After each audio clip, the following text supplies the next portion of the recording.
Hello, and welcome to our webinar, The Ingredients of the Person-Centered Plan, offered by the National Association of State Head Injury Administrators.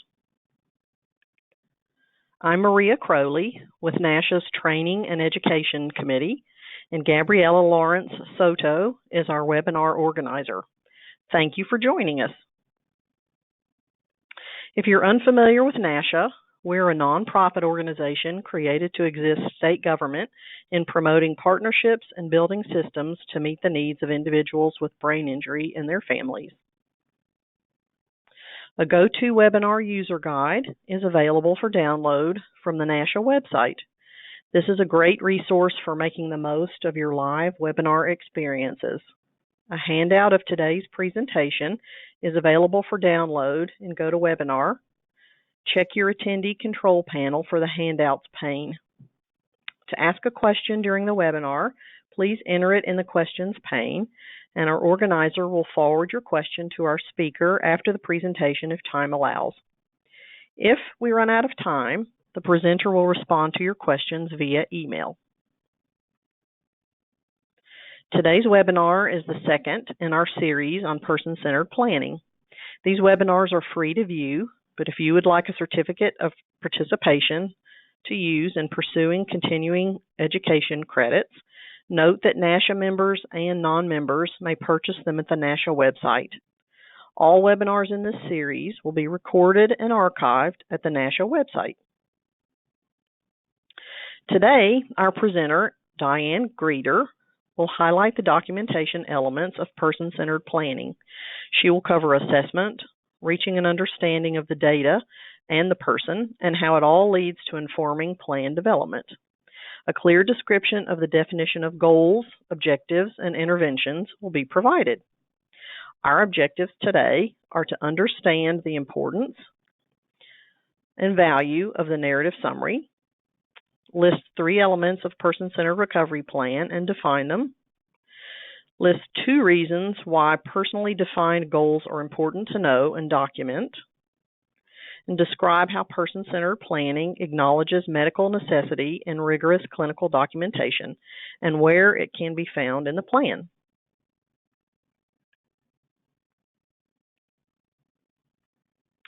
First, before I introduce our presenter, we have a poll question for our audience.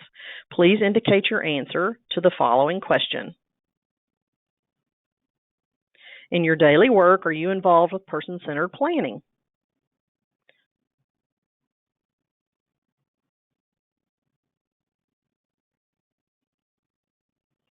And the results are coming in.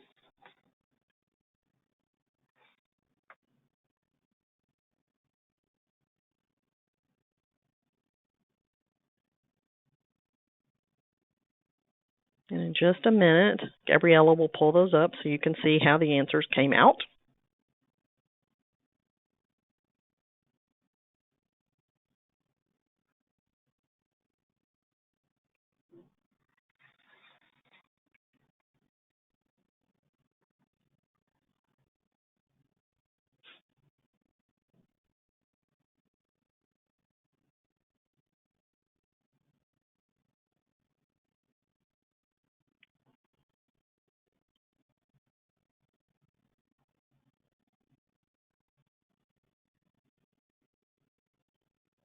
And Gabby, I can't see those answers. We have 47% said yes, I am direct staff who co-creates plans. 14% said yes, I supervise staff who co-create plans. 16% said yes, I am an administrator for an organization using person-centered planning. 6% said yes, I am a QI, QA, UM staff who reviews records for person-centered planning. And 18% said no, I have no role in person-centered planning, but I am interested in learning. Great, thank you. So Diane, that will give you a sense of who's participating today and their knowledge level about person-centered planning.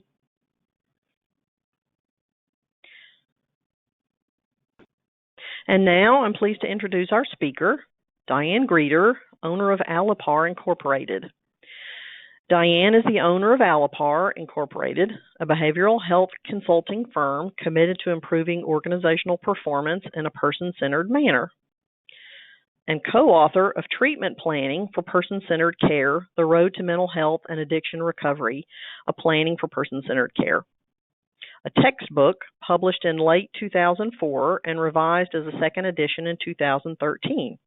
She's also a co-author with Dr. Adams of a chapter in the Handbook of Community Psychiatry, Collaborative Person-Centered Planning, published by Springer in 2012, as well as a co-author with Janice Tondaro, Chaku Mathai, and Larry Davidson of a chapter in Best Practices in Psychiatric Rehabilitation on Person-Centered Planning, published in 2014 by the Psychiatric Rehabilitation Association. AliPar provides training and technical assistance across the country to whole state systems, hospitals, community behavioral health programs, person-centered health homes, and managed care organizations. Diane has also been a presenter at national conferences such as PRA, NCCBH, CARF, NYAPRS, and NASHIA. In May 2012, she presented with Dr. Adams at the 5th Geneva Conference on Person-Centered Medicine in Switzerland. Welcome, Diane. Thank you so much, Maria. I appreciate it. Let me just switch to my screen here. Here we go. Welcome, everybody. Good afternoon. I hope you're sitting at your desk enjoying lunch, perhaps, while I'm doing this presentation.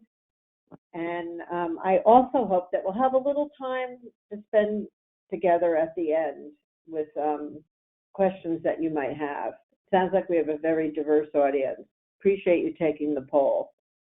So this is just a little analogy I came up with. How do you make a person-centered plan, or a person-centered delicious cake, perhaps? That these are the ingredients. And a lot of this, as you can see here, starting off with, is based on person-centered thinking. That was the first webinar that hopefully you participated in. And this webinar hopes to build off of that to get more concrete in terms of developing the actual plan and how do you do that based on person-centered thinking principles. Also, I've been asked today to emphasize the behavioral health approach to person-centered recovery planning. There are, of course, other models and long-standing models in the developmental disabilities field that I will reference during this training, but I was asked to keep the focus on behavioral health. And as noted earlier, here are two potential resources for you to consider as you're continuing your education around person-centered planning. So as all of you know, I am sure, one of the biggest problems we have in the behavioral health field is that we don't have people who are really engaged in our services. A lot of times, people make decisions by walking with their feet, as I call it. They go AWOL, AMA, there are no-shows for appointments, they show up once, they don't come back, and engaging people into services is typically one of our biggest challenges. But one of the really great things that's happened not that long ago is some research has been done stating that if a provider uses a person-centered approach to treatment planning and also collaborative documentation with the people we serve, there is better likelihood that we'll have better engagement with those folks. And our number two problem in the field is, oftentimes medication nonconformance. And so this research is suggesting that, again, using this approach, we'll have higher rates of medication adherence. Of course, the value of person-centered planning is recognized from a pure values approach as individuals, as well as a program levels and systems levels, including funding sources. Many states in their Medicaid regulations, for instance, talk about the need to have person-centered plans. There are many documents out there that support person-centered planning, and of course, even the Affordable Care Act speaks in the need for a person-centered approach to care. Or if you're an accrediting organization and one of your programs or all of your programs are accredited by CARF and or Joint Commission or COA, all those standards speak to a person-centered approach. So there's really a long history here. For those of you who are CARF accredited, that is also part of my background. I was a CARF accreditation surveyor for 17 years across the country in Canada. I mean, the basis of CARF accreditation is a person-centered approach, and the standards in their manuals certainly adhere to that throughout the manuals. And just another little bit of background. Where does all this come from, especially now in the behavioral health field, is a report that came out 2003. So that's already 15 years ago, the New Freedom Commission on Mental Health, where I won't read all this. I'm sure you're all reading along with me. But the notion that report started with was the mental health system in America is in shambles and it shall be transformed. So that's where that transformation word originated. And the way, or one of the ways, I should say, the system of care can be transformed is if we would actually truly use a person-centered approach to care and plan development. So we really see person-centered recovery planning as a roadmap to recovery.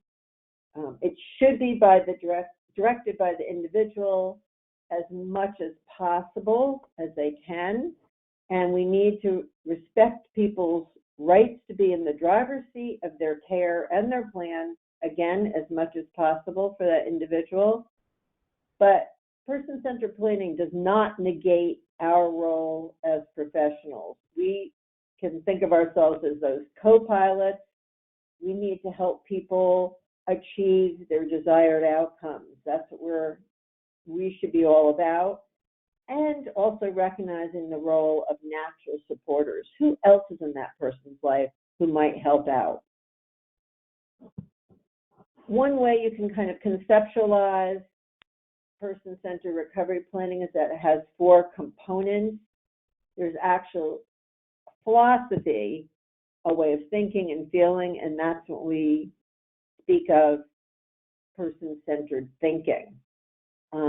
There should be a process, the way we actually have meetings with folks, the way we actually develop the plan.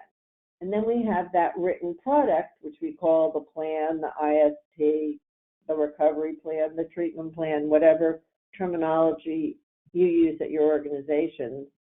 But it should all be leading to the product, meaningful outcomes in the lives of the people that we serve. So in short form, how is it really different? Traditionally, or when I started out in the field 30 years ago, the outcomes we were striving for with the people we were serving is that they'd have clinical stability, they'd have maintenance, just stay out of the hospital.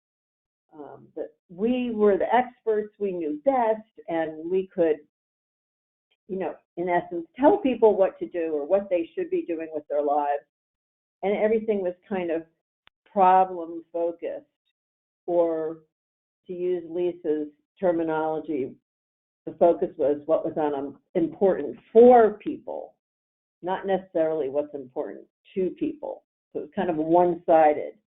The person-centered approach means outcomes are way beyond stability. People are not just surviving, they're thriving. So we're talking about quality of life and community inclusion and independence, etc., that we utilize many different supports, not just the professional providers, and that those personal goals, desired outcomes drive the plan and the planning process.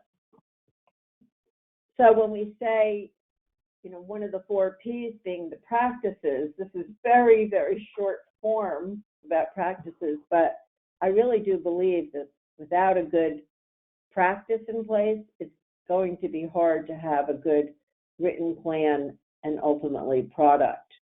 So we need to think about how we organize these planning meetings, when we have them, where we have them, who's invited to them. And that's often been a struggle in the behavioral health field.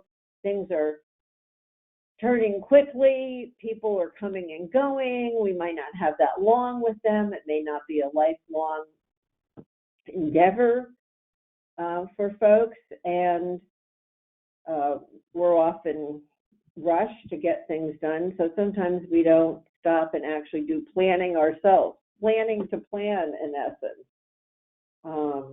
Another key practice is just offering the person a written copy of their plan. Now, a lot of clinicians will say to me, well, even if I offer them a copy of the plan, they don't want it. And I wonder why they would not want it, especially if it's written in a way with a lot of clinical jargon, the person wouldn't understand it. It's 5 pages long, it's 10 pages long. It's not really a useful tool. And that's really what we're talking about here. So perhaps once we have a useful tool, a useful roadmap, people may be more interested in having a copy of their own plan. This is also part of obviously engaging with people. And so here's the process that we're talking about. Starting with assessment and understanding who is this person. I'm going to break this down into discrete definitions shortly. Deciding on priorities. What is most important to the person? And also what's important for the person. Setting those goals, those outcomes about quality of life. Deciding, figuring out then back to kind of strengths and barriers, what might be getting in the person's way, what strengths do they have to bring to the table to help them achieve their goals, their outcomes. From those strengths and barriers, we create, you might call them short-term goals on your plan forms, you might call them objectives, and then deciding which professional services would be most helpful, again, to help the person attain those goals, short-term goals, objectives. And then really what are the action steps everybody needs to take? And finally, monitoring progress over time.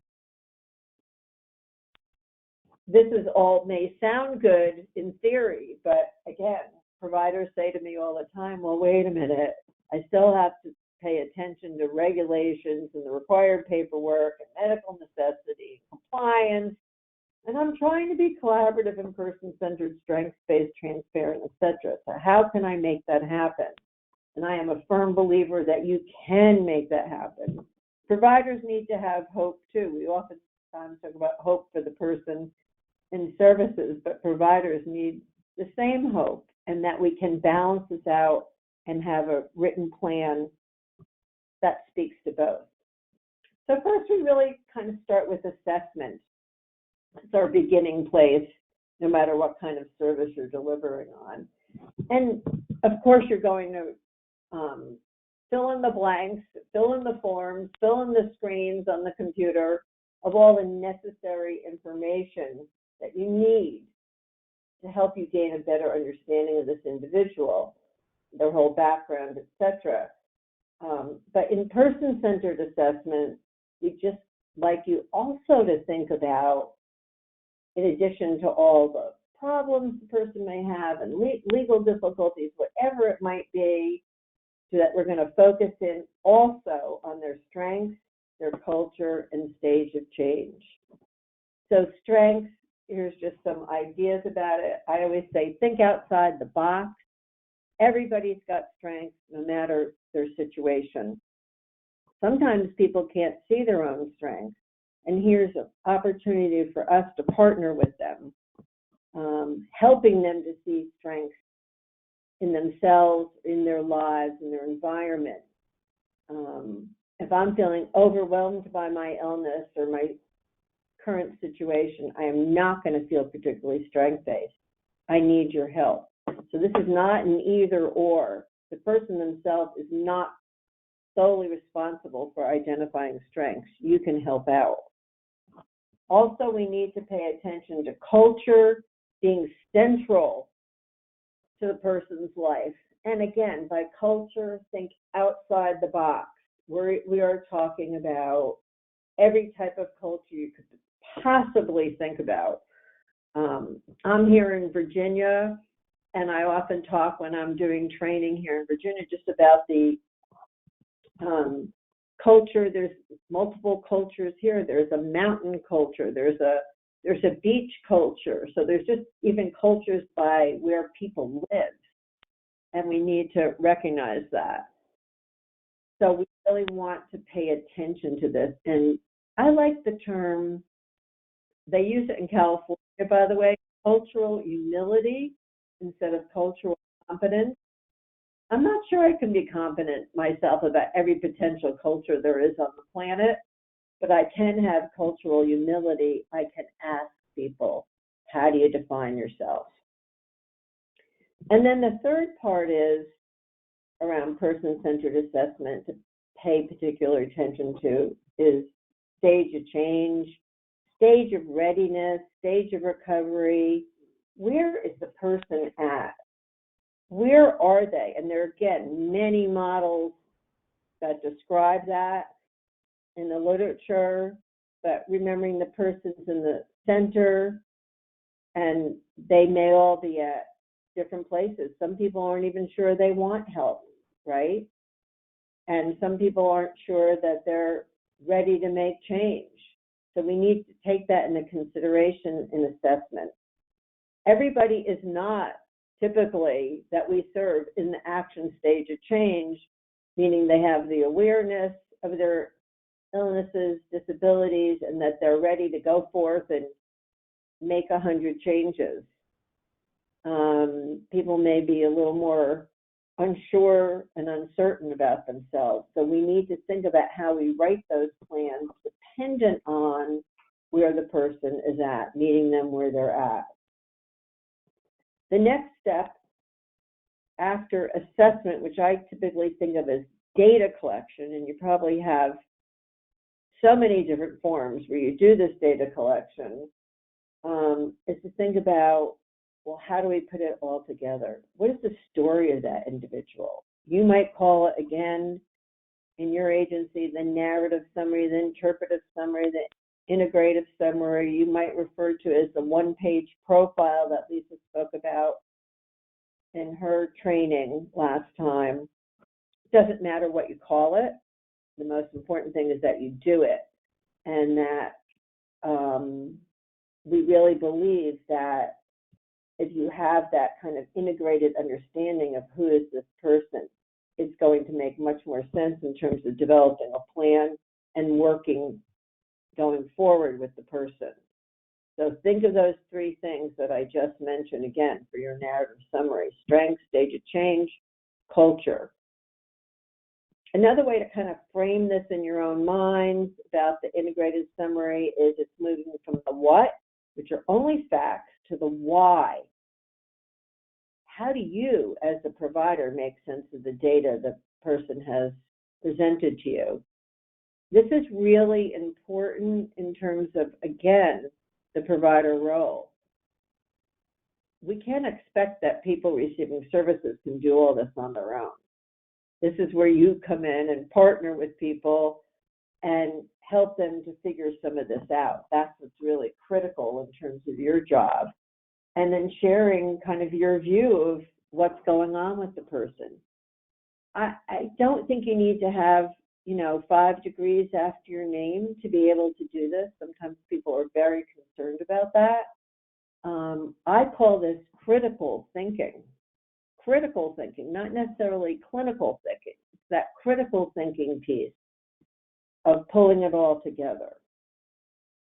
So let me show you what ultimately the model looks like.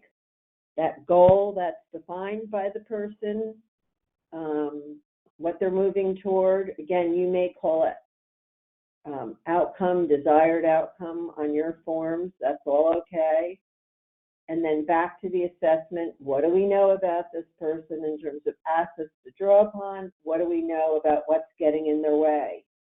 What are those barriers? Then we create this narrative summary, this formulation or interpretive summary, integrated summary. That should be perhaps a paragraph or two, that's all. And then we're going to create some objectives on the plan. I'm going into all these definitions in detail that are SMART. We use the SMART acronym. And then next we have those services that we're going to provide for people to help them achieve their objectives, so ultimately they may be able to achieve their longer range goals.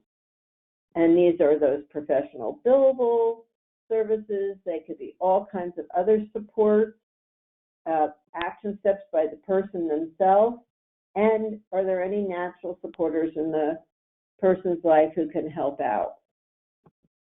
So the three elements on a plan, and there really are at the end of the day only three elements on a plan, or three ingredients, if you will: goals, objectives, interventions. As I've been mentioning, you may call them something else on your forms, but they kind of all mean the same thing in the sense of goals are that, what does the person want? What kind of outcomes are they looking for from services? So these are kind of life changes for people. And they can articulate it, or with the help perhaps of others, be able to articulate what they want. And typically we think globally about what are people looking for in a global sense: increased independence in their lives, integration in the community, improved quality of life. That may translate to things like, I want a job, I want a better place to live, I want to live on my own, I want to have friends, I want to feel healthier, I want to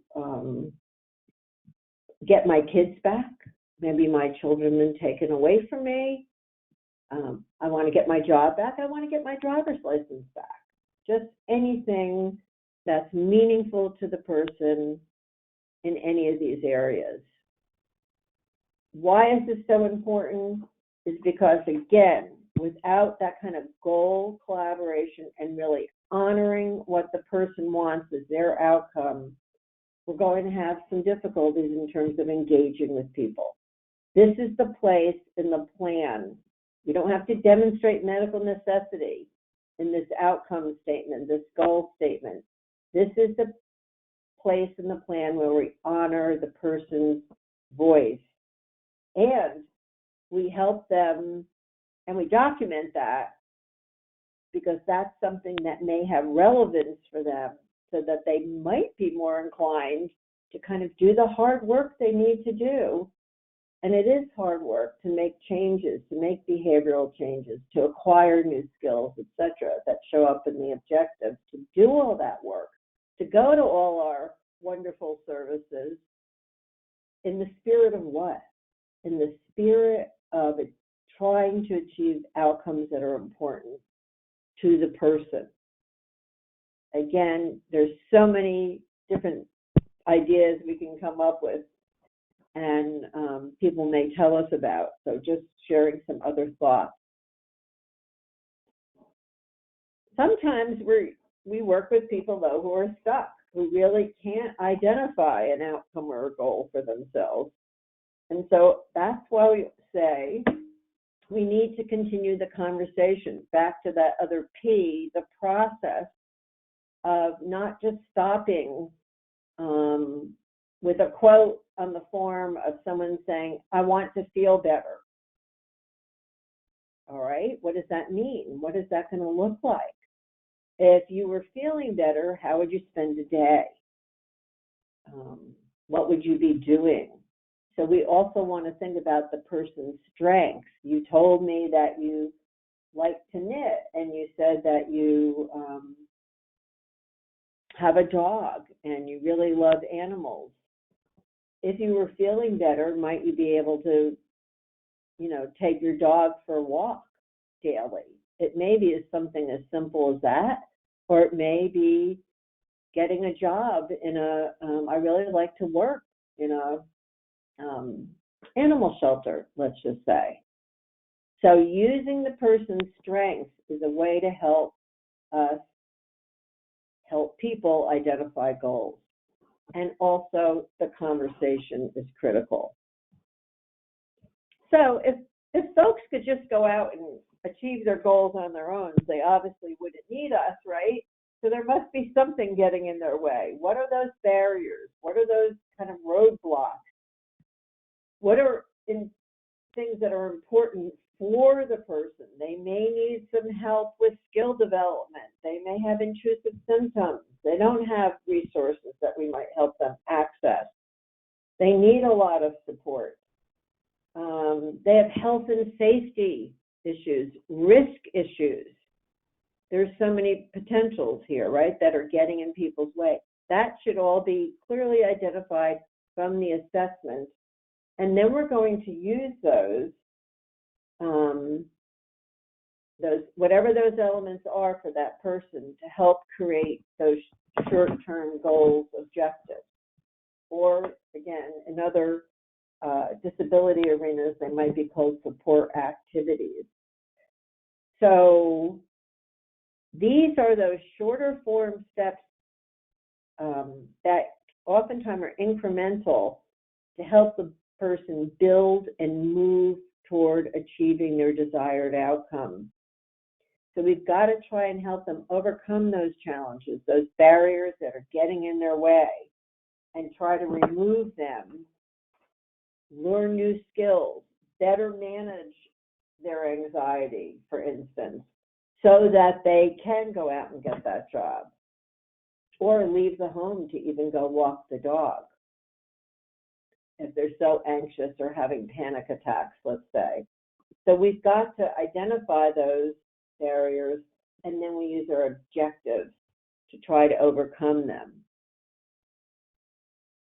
These objectives should also, we need to take into consideration that if we're asking the person to do these things, to change your behavior, to acquire new skills, to do better with their activities of daily living, then we need to write them in such a way that they're understandable to the person. We're asking them to do this task, if you will, and they should be meaningful to the person and give them that hope and that proof that they're actually getting closer to achieving that bigger outcome. And these, it may take a really long time. For someone, it may take them a year to get a job or a year to find safe housing. But those objectives, everything on those objectives should not be taking a year. Those are those, again, shorter term steps. And here's where we go back to an important 2 and important 4. If you've done a good job identifying that, this is really going to help you be able to write your objectives. So when we say write objectives, type objectives, what are we really looking for? Well, using this acronym SMART, which is probably as old as the hills, right? This is not a new notion here. We want to write them in a manner that is simple, straightforward, specific. I'm going to give you an example, don't worry, that are measurable, meaningful, meaning we know that this objective either happened or not. The task was completed or not. The skill was acquired or not. It's a yes or no. They should be, if we have a good understanding of the individual, we should be able to write them so they're potentially attainable for the person and relevant to them, to their culture, back to that, to the goal they want, to their particular stage of readiness to make a change, and all objectives should be time framed. So if we just wrote an objective statement like, Wanda will voluntarily attend DBT group 2 times a week, that's not an objective. We don't know what is Wanda going to get out of going to that DBT group. It really is about service participation, which is really about the intervention. What we really want to know is what's going to change for Wanda if she does go to those DBT groups. Dialectical behavioral therapy, by the way. I shouldn't be using all that jargon that we use in our field. So you might say within the next 90 days, that's the time limit, Wanda will apply mindfulness techniques instead of engaging in any severe self-injurious behavior for 2 consecutive weeks. Or even more simple, Wanda will not cut on herself. That's really what's going on with her. If that's what she would understand better, would not cut on herself for 2 consecutive weeks. So if she could do it for 2 consecutive weeks, we might have some hope that there's some sustainability there for her. And what she's going to do is apply those techniques that she's going to learn in the DBT group, which is the intervention. So we're looking for the change in Wanda as a result of going to that group. So, you know, these are some ideas that are important to the person. Maybe John can better manage his panic attacks. How will we know it happened? That's the measurability. Oh, because he can ride the subway to work without exiting the train before his stop, which was his MO, to get off the train, because he was so overly anxious and having a panic attack.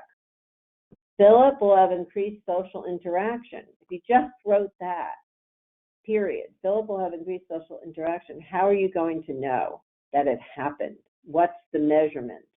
The measurement is, in this example, by meeting a friend for coffee at Dunkin' Donuts at least 1 time per week within the next 60 days, the time frame. Maybe we're really concerned about Joan and Sally's situation, and we're going to try to say to them, it would be helpful to you if you could learn to self-administer your medications, because Joan is having a problem with continuing to hear the voices in her head. So she'll be able to self-administer her medications at least for 60 days within the next 6 months. Not for the entire 6 months, but for 2 months of the 6 months, so that she's able to better manage the voices she's hearing in her head. And Sally will be able to advocate for herself when she's in distress, as evidenced by stating what she wants, talking about her concerns without crying or getting angry within the next 90 days. It's the change in behavior or learning that new skill. And again, these time frames are purely subjective. The time frames depend on, again, your understanding of who this person is and what they're able to potentially achieve or not. And finally, last but not least, the third element on any plan, you might call them interventions, services, methods, support, the support instructions. There's all kinds of headers out there. But what this is really defining who's going to do what to help the person achieve those objectives so they can get to their goal. If we write, and there's some literature more coming out on this all the time, an intervention that is appropriate to matching the person's stage of change, stage of recovery, we're seeing some better results with that, not asking people to go beyond what they can potentially do. Here's where we have a chance to really describe medical necessity by saying why we're providing this service, and each service should be connected to a specific objective. So typically we say, this is kind of the formula, who's going to provide the service, and you have probably policies and procedures around that at your agency, and that can be by name, job title, credential, etc. What is the name of the service, or again, the billable intervention. So what is it? This case, maybe it's basic living skills training. How are you going to provide it in individual sessions or in a group setting? When you're going to provide the service, the schedule. So sometimes it's the times and days. Could be weekly, monthly, bi-weekly, daily, etc. Some regulations say that you must put where the service is being provided in the office or in the community. And the medical necessity piece, why? The intent and purpose of the service or intervention or support. Why are you providing it to the person anyway, in essence? So here's some examples of professional services supports. I will next share with you some information on including natural supporters in the intervention section of the plan and self-directed action steps. If you scroll down to the 5th example intervention here, just to highlight this one, if we feel that Brian, via our assessment and our understanding of him and our integrated summary, is pre-contemplative, let's say, about his opioid use. He doesn't think it's a problem. Maybe he's here because the drug court has forced him to be here in services, or his probation or parole officer, etc. I mixed up names. My apologies. I hope I said Brian. Then Sally, his substance use counselor, would provide motivational interviewing to Brian, let's just say 1 time per week for the next 2 months, so that he can come to his own conclusion about the impact of his opioid use on his current life. In other words, we're not going to say to Brian, oh, you need detox. You need an intensive outpatient program. Again, we try to best match those interventions. Sometimes we do have legal mandates that say Brian would have to be in an IOP program, for instance. But if that's not the case, then we're probably wasting our time and wasting our money by putting him in an IOP program, a residential detox, etc., when he doesn't even think he's got a problem. So let's try to meet him where he's at. And here's some ideas around involving the person. Remember, the person should be at the center of the plan. So, and they have responsibility and accountability as well. So we want to think about, what can the person do themselves to help them achieve that goal or outcome? And is there anyone else out there who also could be of assistance? And we're going to put that in the plan. We can't bill for that, what the person does by themselves. We can't bill for the natural supporter doing something, but we can add that to the plan. Because again, this plan, as I said, is a roadmap, and we're trying to get clear on who's going to do what. So we don't want to just, for the self-directed action step, in essence, like the example here is, just go to your groups. Brian will go to his group. Sally will attend all her medication appointments. We're not talking about treatment here. We're talking about, what can the person do on their own, potentially, when they're not receiving services. And a way to think about that is go back to the person's strengths. Sam may be getting all kinds of services from all of you for his anxiety, for his diagnosis of PTSD, and that's great. But when he's not with you, what can he do? What can he do? Oh, we learned that he likes to play the saxophone. So that might be something to remind him that when he's feeling anxious, pick up your sax and play. Same thing with Joan, using her headphones to listen to music because she loves music. As just another strategy, when she's riding the subway, she can use those. So it's not treatment related, it's person related. And then finally, natural supporters. And again, this is way beyond family members. These could be friends, these could be coworkers, this could be a neighbor, this could be a guy at the gym. And these are folks who may know also a lot more about the person receiving services than we do. And they may be willing, if we ask them, to play a part in all this. And when we do get their acceptance to do that, we can't mandate they do that, but we can get their acceptance to do that, then we just want to make sure we're writing kind of specific statements, like instead of just saying, you know, so-and-so is going to provide emotional support and encouragement. Well, what does that mean? What does that look like? In this particular example, Wanda's mother is going to call on Sunday nights because she's got Wanda's children, they've been taken away from her drug use, say. And so Wanda has an opportunity to speak with her mom and children at least once a week. So how do all these pieces come together? Again, just to wrap up here, you've got the person-centered story. And that, again, think of that personal profile or that interpretive integrated summary. Then we're going to help people establish and determine their own goals.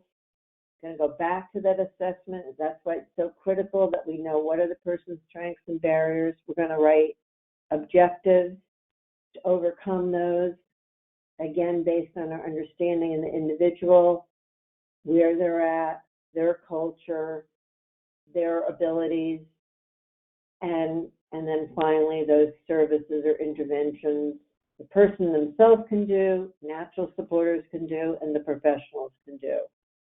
And if you put this all together, you can see that medical necessity, where I started in the beginning, does play a big part in that recovery plan. It's not going to show up in the goal statement, but when you write objectives or short-term goals that are really about overcoming symptoms and functional impairments as a result of diagnosis, you are establishing medical necessity and talking about a change in behavior or the person's status or level of functioning in those objectives. And then again, in the services, beyond putting Diane will go to group counseling one time per week, the notion of why am I going to be in that particular group? And what is that group anyway? We want to talk about what type of group it is or what type of potential individual therapy it is. Is it family therapy, etc.? Is it a skill building class? So why do I need to be there? So I can try to achieve my objective. And if we do that, that is a much tighter link in the medical necessity world. And then, if it all works out, we have a beautiful plan that is meaningful to the person. They may actually want a copy. And we're going to use it. We're going to use it as that roadmap to help people achieve desired outcomes. And we'll have a beautiful cake. So if you haven't eaten lunch yet, I hope I'm not making you hungry by showing this picture. Okay, it looks like we have about 10 minutes left. For questions, comments?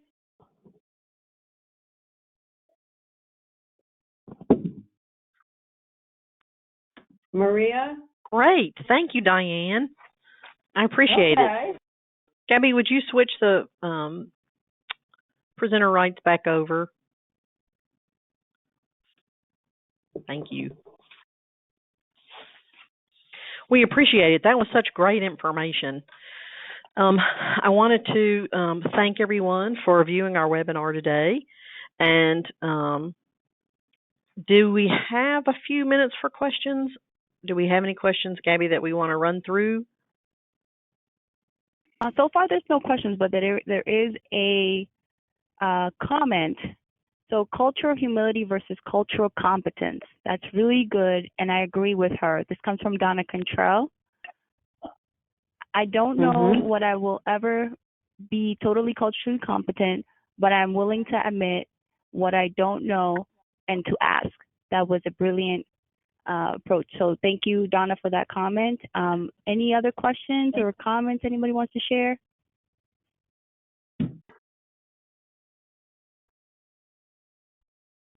All right. Maria, let me yes. can I just, Diane, say one thing to really tie this all together so that Sure. everybody's aware, because I see you have this on the screen. It's wonderful. So the next webinar will be on actually applying what I've talked about in this particular webinar and drilling down to more specificity beyond the examples I shared with you all today of goals, objectives, interventions. What could those supports and services look like for people living with a traumatic brain injury? And that's what Anastasia will be covering in that webinar. Again, we're using a building block approach, so I hope that is helpful to folks. Thank you. Great, thank you. And I think it is. And thank you for those comments. Please, if you had not made plans to join us for the last webinar in this series, please do so. It will be the third and final in this series, and it will be on June the 7th. You can email us to join our contact list and receive notices of future webinar offerings as well. To view our archived webinars and much, much more, please visit the NASHIA website. And if you're interested in joining NASHIA, please contact Rebecca Wolfkiel, our Executive Director. Thank you again for viewing this webinar, and please remember to complete your evaluation for us. Thank you.